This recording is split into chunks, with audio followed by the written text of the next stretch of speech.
Stories with Miss Sina. The Tale of Mr. Jeremy Fisher by Beatrix Potter. Once upon a time there was a frog called Mr. Jeremy Fisher.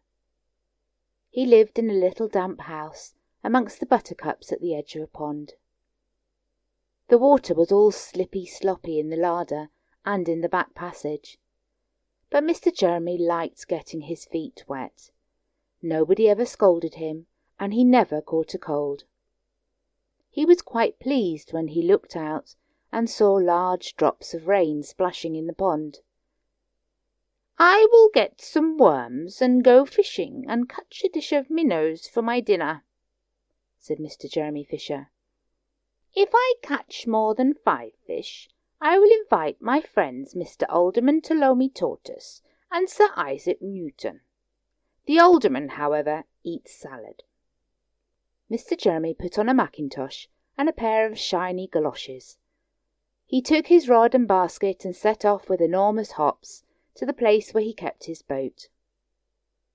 The boat was round and green, and very like the other lily leaves. It was tied to a water plant in the middle of the pond. Mr. Jeremy took a reed pole and pushed the boat out into the open water. "I know a good place for minnows," said Mr. Jeremy Fisher. Mr. Jeremy stuck his pole into the mud and fastened the boat to it. Then he settled himself cross-legged and arranged his fishing tackle.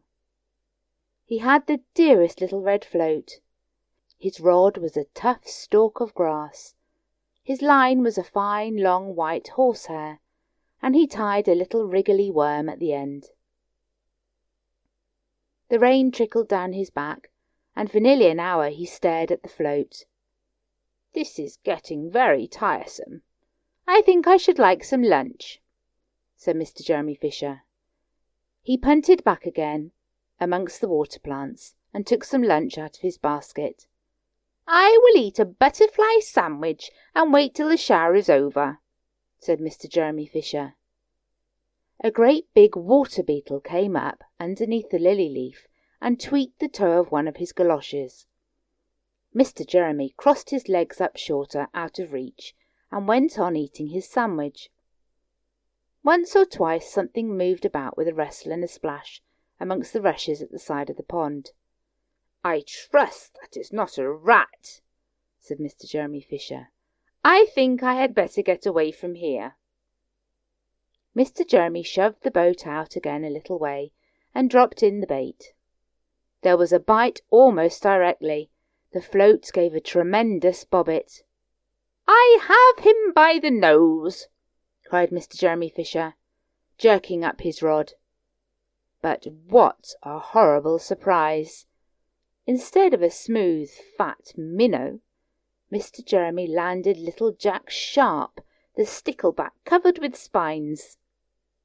The stickleback floundered about the boat, pricking and snapping until he was quite out of breath.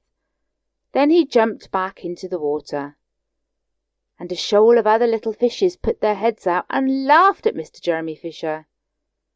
And while Mr. Jeremy sat disconsolately on the edge of his boat, sucking his sore fingers and peering down into the water, a much worse thing happened.